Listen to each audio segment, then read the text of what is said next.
Train train phone की घंटी बजी। करीब सुबह के 9 बज रहे थे और आरोसी किचन में काम कर रही थी। उसके हाथ आटे में सने हुए थे क्योंकि उसे उसके पति को टिफिन जो देना था। सुबह सुबह सभी गृहिणी की तरह वह भी बहुत व्यस्त रहती थी। फिर वह आटे में सने हुए हाथ से ही फोन उठाने गई तो देखा कि उसकी मम्मी का फोन आया था।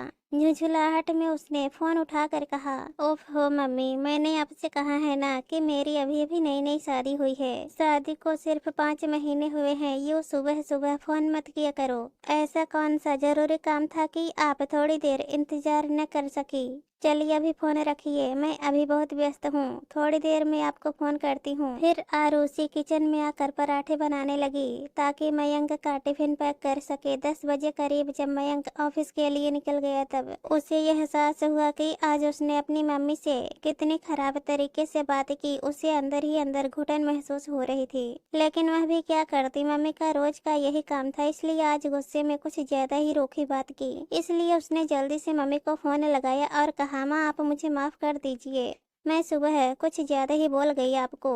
तब उसकी मम्मी ने कहा, कोई बात नहीं बेटा, गलती मेरी ही थी। अब माँ प्लीज शर्मिंदा मत करो और बताओ फोन क्यों किया था?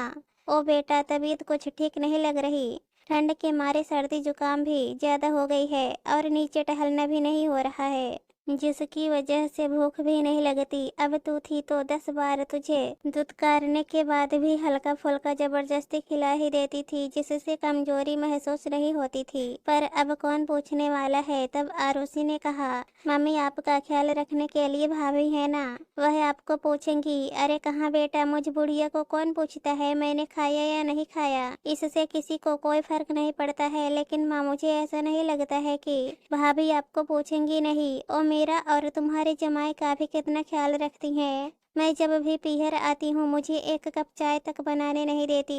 हर वक्त तीमारदारी में लगी रहती हैं। मुझे बिल्कुल अपनी छोटी बहन की तरह मानती हैं। अरे बेटा, तू बहुत भोली है और तेरी भाभी उतनी ही चालाक। यह सब वो सिर्फ तारीफें बटोरने के लिए तेरे सामने करती हैं। घर में रोज तीनों टाइम सब्जियां मैं ही काट कर बनाती हूँ, वह तो सिर्फ रोटियां सेकती है। और संडे को जब कोई आइटम बनाती है तब भी सारी तैयारी मैं ही करती हूँ। तुझे यह सब कैसे पता होगा? तेरी शादी उसकी शादी के पहले ही हो गई थी। और रही बात गिफ्ट की, तो वह अपने मायके से मिले हुए सस्ते गिफ्ट तुमको पकड़ा देती है, जिससे तुम खुश हो जाती हो और अपने मायके वालों के लिए बढ़िया और महंगे गिफ्ट खरीद कर लाती हो। तुम जितना अपनी भाभी को भली समझती हो ना, वह उतनी भली है नहीं बेटा।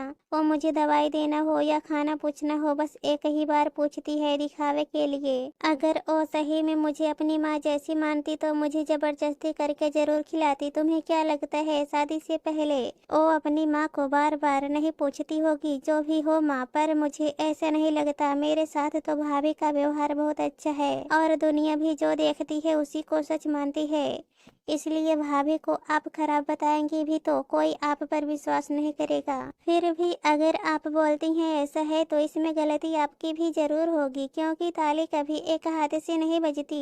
अगर उन्होंने आपको माँ नहीं माना तो आपने भी अभी तक उन्हें अपनी बेटी नहीं माना है। जिस तरह आप मेरी गलती पर मुझे समझाती थी, भाभी को भी समझाइए, वह जरूर समझेंगी। आपको भी अपने ईगो को साइड में रख कर सास बनकर नहीं बल्कि माँ बनकर समझाना होगा। एक और बात माँ, आपको भी अपने बहू से कुछ ज्यादा ही उम्मीदें हैं। इतनी उम्मीदें पालना अच्छा नहीं है। वैसे भी सबको अपने माता पिता ही अच्छे लगते हैं, सास ससुर किसे अच्छे लगते हैं? हर आदमी को आजादी पसंद है। आजकल तो ज्यादातर लड़कियां अपनी गृहस्थी अलग बसाना चाहती हैं। उन्हें सास ससुर कुछ न भी बोले, चुपचाप घर में रहे, तब भी बंदिश लगती है।